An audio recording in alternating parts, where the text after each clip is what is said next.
사람이 가지고 있는 지식은 머리로 아는 지식과 또 몸으로 습득한 지식이 있습니다.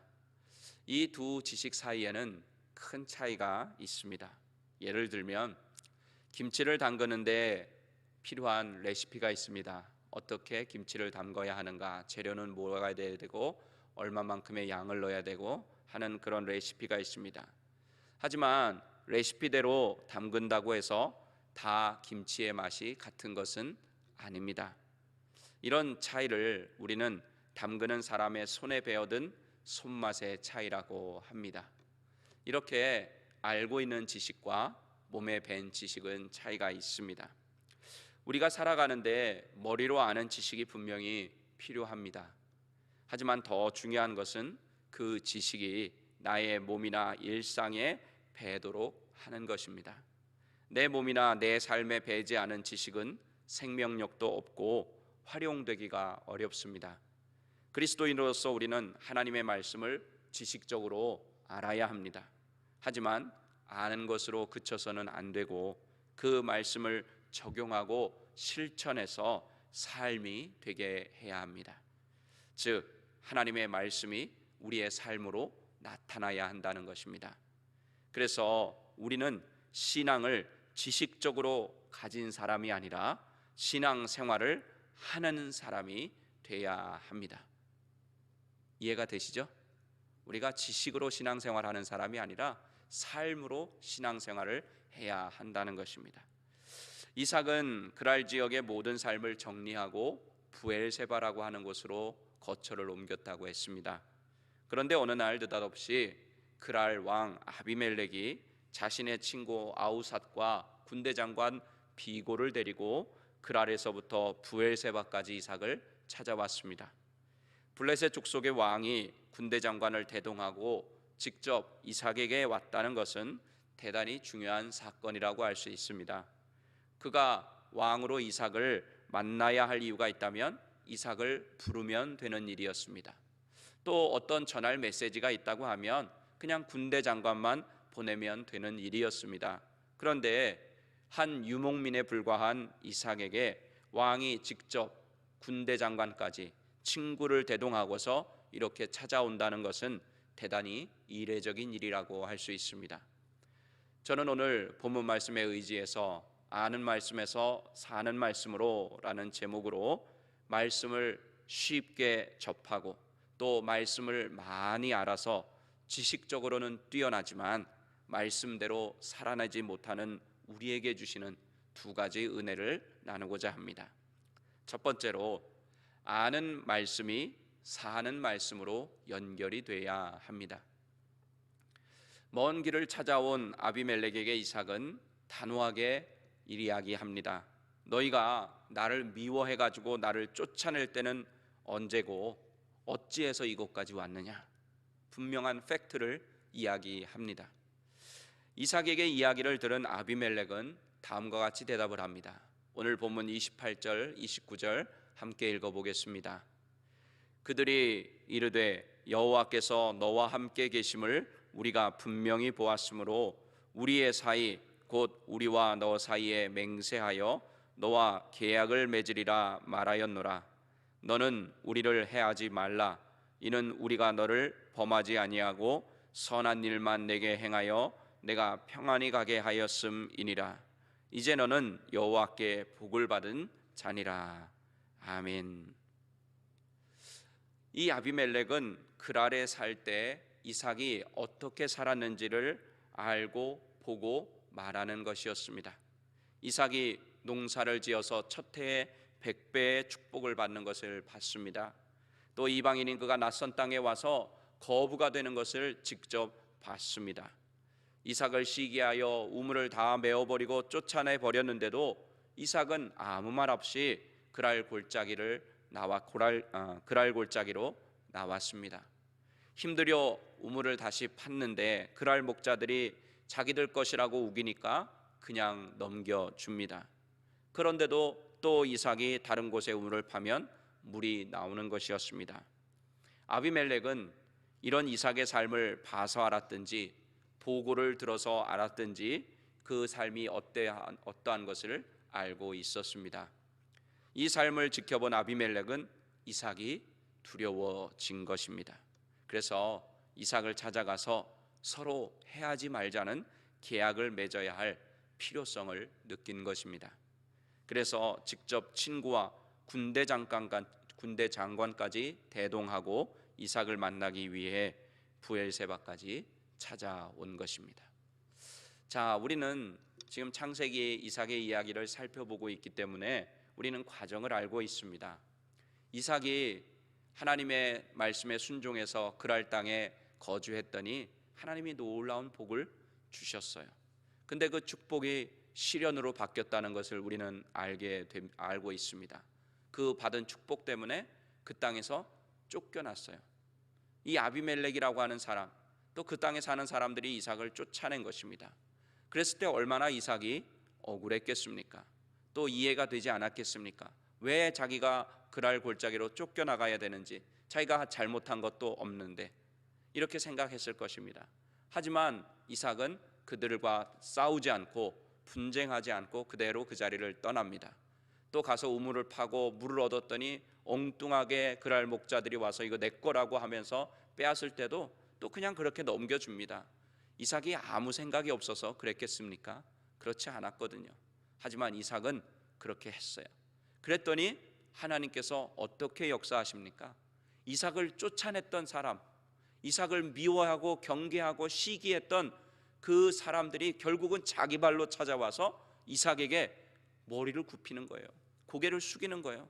제발 우리를 해하지 말아달라고, 우리가 서로 평화조약을 맺자고, 친하게 지내자고, 너는 그렇게 우리에게 해달라고, 그렇게 와서 군대 장관까지 또 증인으로 친구까지 데리고 와가지고 그렇게 이야기를 한 것입니다.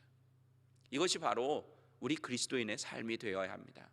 우리는 그 당시에는 손해보고 또 억울하고 분통 터져도 하나님의 말씀대로 피하는 것입니다. 예수님이 힘이 없어서 십자가에서 못 박히신 게 아니지 않습니까? 우리가 그 예수님의 삶, 또 이런 믿음의 조상들의 삶을 그대로 살아낼 때 결국에는 누가 높이십니까? 하나님이 높여주세요. 예수님이 힘없이 십자가에서 죽으신 것 같지만 하나님께서는 3일 만에 다시 살아나게 하셔서 그를 높이셔서 만왕의 왕, 만주의 주가 되게 하십니다. 온 세상 만물이 그 앞에 무릎을 꿇게 하셨습니다. 우리가 그리스도인으로서 이 땅에 살아가는 것이 쉽지 않습니다. 그죠? 우리가 예수 믿는다는 이유 때문에 손해봐야 할 때도 있어요. 하나님의 영광을 가리지 않기 위해서 참아야 할 때도 있습니다. 양보해야 될 때도 있어요. 그런데 그렇게 말씀대로 행하고 우리 예수님처럼 살아가려고 하다 보면 누가 문제를 해결해 주시는 거예요? 하나님이 해결해 주시는 거예요. 이삭이 만약에 나 힘이 있으니까 너 나하고 한판 붙자고 하면서 아비멜렉과 싸워가지고 이길 수 있어요. 무력으로 아비멜렉의 무릎을 꿇게 할 수도 있었어요. 하지만 이삭은 그렇게 하지 않았어요. 그 당시에는 지는 것 같았어요. 억울하고 이해가 되지 않았어요. 그런데 나중에 하나님의 말씀대로 붙잡고 나는 만물을 복을 받게 하는, 온 세상을 복을 받게 하는 하나님의 언약의 백성이라고, 아브라함의 자손이라고 하는 그 말씀을 붙잡았더니 결국은 하나님께서 이삭을 높여주시고 손 하나 까딱 안 하고 승리자로 만들어 주셨던 것입니다. 이삭을 찾아온 이들은 자신들은 이삭을 범하지도 않았고 선한 일만 했으며 평안히 가겠다고 거짓말을 하며 자신들을 해하지 말라고 말합니다. 그들은 이렇게 거짓말을 해서라도 이삭과 좋은 관계를 맺기 원했습니다. 저 같으면 이렇게 찾아오는 사람에게 나를 미워해서 쫓아낼 때는 언제고 이제 와서 계약을 맺자고 하냐고, 얼른 떠나라고, 꼴보기도 싫다고, 아니면은 너 잘 왔다, 한번 당해봐라 하면서 뭐 포로로 잡거나 아니면 더 나쁜 사람 같으면 아마 죽였을지도 모릅니다. 그러나 힘들게 얻은 우물도 원수 같은 그랄 목자들에게 내어주며 그들도 살 수 있도록 해준 이삭은 그렇게 하지 않았습니다. 오히려 그들을 위해 잔치를 베풀고 그들을 잘 대접합니다. 그리고 아침에 일찍 일어나 서로 맹세하고 그들을 평안히 돌아가게 해줍니다. 이삭은 머리로만 하나님의 말씀을 알고 믿는 사람이 아니었다고 하는 것을 우리는 이 사건을 통해서 알 수가 있습니다. 그는 하나님의 언약의 말씀대로 살아내고 있었습니다. 온 세상이 너로 말미암아 복을 받을 것이다 하는 그 하나님의 말씀이 이루어지도록 살아냈던 것입니다. 하나님의 말씀은 우리가 알고 있는 대로 활력이 있기 때문에 우리가 하나님의 말씀을 알고 믿고 그대로 행하면 하나님의 능력이 나타납니다.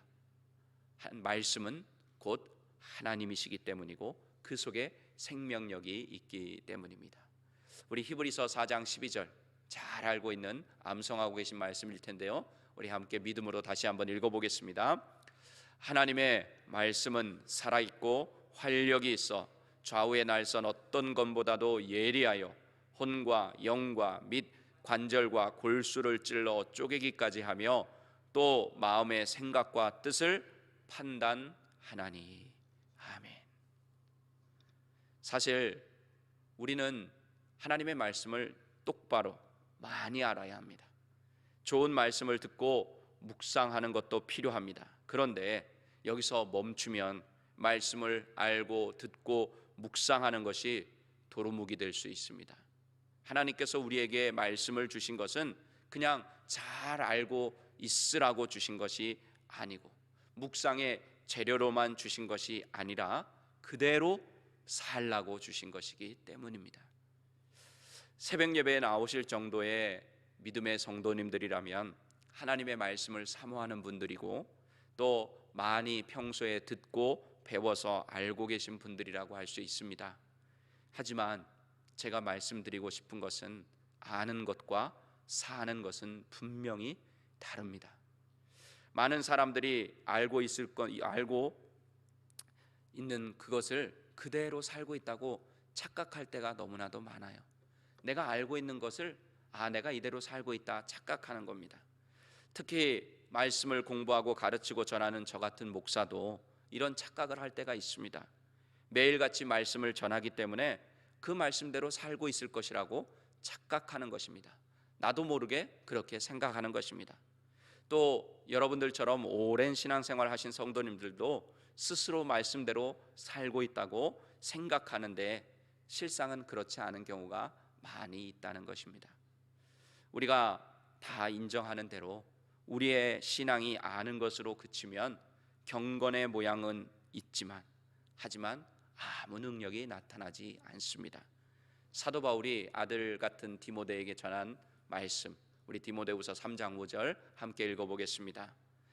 경건의 모양은 있으나 경건의 능력은 부인하니 이 같은 자들에게서 내가 돌아서라. 아멘. 누굽니까? 사도 바울이 얘기하는 게 누구예요? 경건의 모양은 있지만 경건의 능력을 부인하는 사람들, 그냥 말씀만 알고 있는 사람들이에요.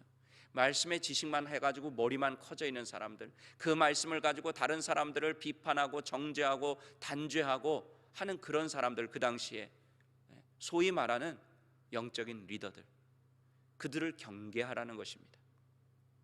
경건의 모양만 있는 사람들을 경계하라는 말씀입니다. 우리는 이렇게 다른 사람의 경계의 대상이 되고 있지는 않은지 우리 한번 돌아봐야 됩니다. 저 목사가 진짜 말씀은 많이 알고 말씀은 잘 가르치는 것 같은데 영광이야. 삶을 보니까 말씀하고는 완전히 다른 삶을 살아 하면 어떻게 되는 거예요? 멀리하게 되는 거예요. 또 예수 믿는 여러분들이 저분은 정말로 지식적으로는 말씀으로 뛰어나, 그런데 저분의 삶을 보면은 말씀대로 사는 게 없어. 그러면 어떻게 될까요? 멀리하는 거예요. 멀리하는 거예요. 우리의 신앙이 아는 말씀에서 살아가는 말씀으로 연결될 때 거기에 경건의 능력이 나타나고 하나님의 영광이 나타난다는 사실을 믿으셔서 말씀이 열매로 나타나는 삶을 사는 여러분들이 되시기를 바랍니다. 두 번째로, 말씀이 삶이 되는 올바른 믿음의 전통을 이어주는 통로가 되어야 합니다. 어제 새벽에도 말씀드렸지만 브엘세바는 자신과 비슷한 어려움을 당했던 아버지 아브라함의 어려움이 끝나게 된 기억이 있는 장소라고 했습니다. 창세기 21장에 보면 아브라함도 그 당시 그랄 왕 아비멜렉의 방해로 계속해서 우물을 빼앗기고 있었는데 하나님께서 아브라함과 함께 하시는 손길을 보고 오늘 이삭에게 아비멜렉이 찾아온 것처럼 또 아브라함에게도 아비멜렉이 먼저 찾아와서 우물 앞에서 서로 괴롭히지 말자고 맹세할 것을 요구했습니다. 하나님께서 아브라함과 함께 하시는 것을 그가 보았기 때문입니다. 이삭은 이것을 기억하고 아버지 아브라함이 했던 것처럼 아브라함 했던 것을 본받아서 그들의 잘못을 따지기보다, 그들과 싸우기보다 그들과 계약을 맺습니다. 그리고 이삭이 아브라함처럼 넓은 마음으로 아비멜렉과 계약을 맺을 수 있었던 것은 그가 브엘세바로 옮겨온 날 그날 밤에 누가 찾아오셨어요? 하나님이 찾아오셨다고 했잖아요. 그리고 하나님이 찾아오셔서 이삭에게 위로하여 주시고 두려워하지 말라고 격려하여 주시고 내 아버지 아브라함으로 인해서 내가 너로 말미암아 모든 사람이 복을 받게 하겠다, 내 자손을 번성하게 하겠다는 그런 말씀을 주셨어요. 그 주신 말씀을 이삭은 믿었기 때문에 그렇게 그랄 왕, 자신을 괴롭히고 자신을 쫓아냈던 사람, 지금도 그 앞에 와서 자신의 이익을 얻기 위해서 거짓말하는 그 사람을 받아주고 용납해주고 잘 대접할 수 있었던 것입니다. 하나님께서는 이삭에게 두려워하지 말라고 하시면서 이삭과 함께 하실 것과 자손이 번성케 되는 복을 약속하셨는데 그 이유는 뭐예요? 이삭이 잘해서가 아니라 하나님의 종 이삭의 아버지 아브라함을 위해서 그렇게 하시겠다고 하셨습니다. 여기는 굉장히 큰 영적인 의미가 담겨 있습니다. 자, 여러분들이 여러분들의 자녀들을 사랑하시잖아요. 안 하세요? 하시죠. 여러분의 목숨과 맞바꿔도 아깝지 않은 것이 우리 자녀들입니다. 여러분의 자녀들이에요.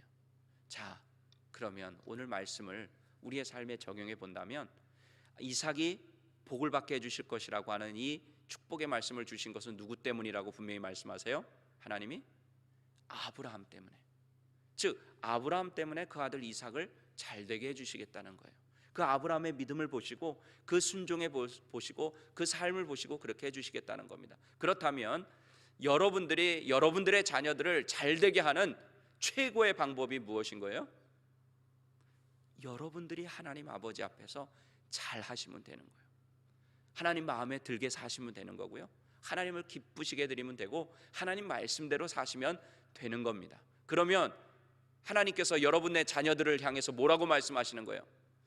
내 아버지 누구누구 때문에, 내 어머니 누구누구 때문에 내가 너에게 복을 줄 것이다. 야, 얼마나 감사하고 얼마나 두려운 말씀인지 모릅니다.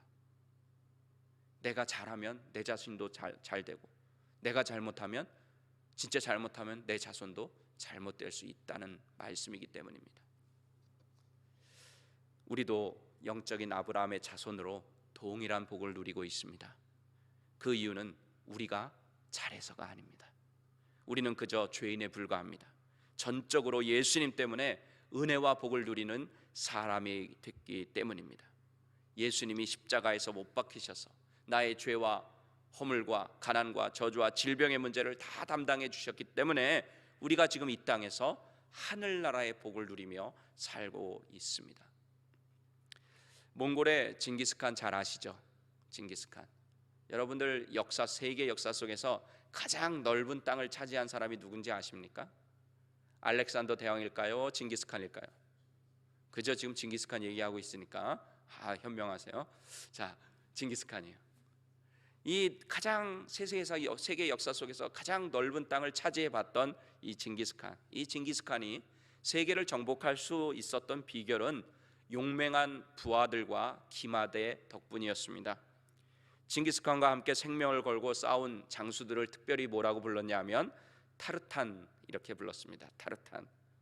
징기스칸은 전쟁이 끝나고 황제가 된 후에 자기와 생사고락을 같이 한 8명의 타르탄들에게 6가지 상을 베풀었습니다.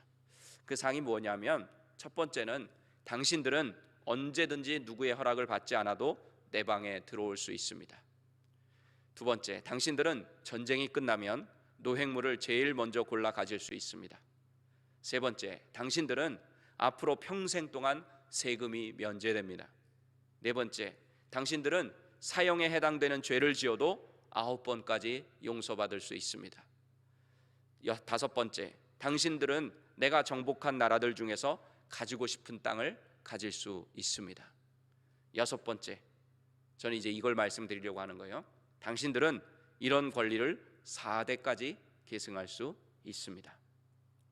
그래서 타르탄들이 죽은 후에도 그들 때문에 그들의 후손들까지 그 권리들을 누리며 살았다고 합니다. 이 타르탄들의 후손은 조상 덕분에 6가지 복을 4대에 걸쳐 누리며 살았습니다. 하지만 하나님의 백성이요 하나님의 자녀들인 우리 그리스도인들은 하나님의 말씀대로 살면 4대가 아니라 몇 대까지? 1000대까지 은혜를 누리며 살게 됩니다. 그 약속의 말씀을 읽어 보겠습니다. 신명기 5장 10절입니다. 신명기 5장 10절의 말씀 우리 같이 읽어 보겠습니다. 나를 사랑하고 내 계명을 지키는 자에게는 1000대까지 은혜를 베푸느니라. 아멘. 아유, 얼마나 좋아요. 예. 이삭은 아버지 아브라함의 믿음의 전통을 그대로 이어받아서 그대로 아버지가 한 대로 이방 나라의 왕인 아비멜렉에게 호의를 베풀어 계약을 맺고 융숭이 대접하고 보냅니다. 아비멜렉이 본 그대로 하나님께서 이삭과 함께 하신다는 사실을 삶으로 보여준 것입니다.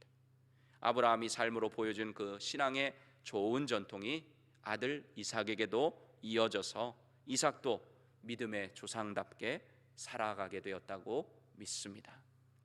여러분들도 그런 좋은 믿음의 전통을 여러분의 다음 세대들에게 전해주는 은혜의 통로, 축복의 통로, 생명의 통로들이 다 되시기를 예수님의 이름으로 간절히 축원합니다.